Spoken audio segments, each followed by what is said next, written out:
Alam nyo ba na pwede kang magluto ng pasta nang hindi pinapakulaan yung macaroni sa separate pot?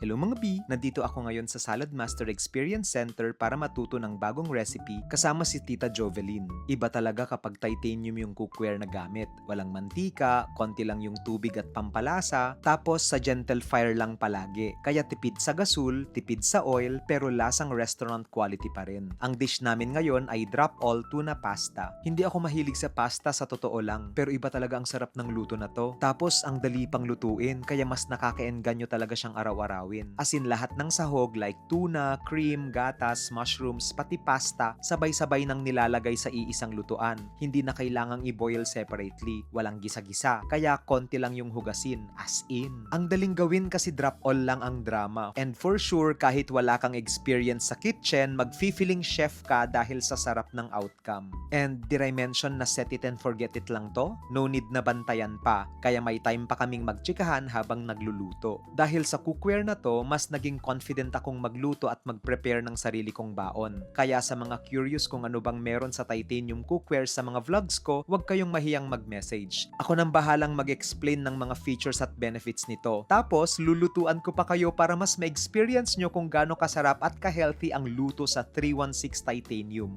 Yun lang.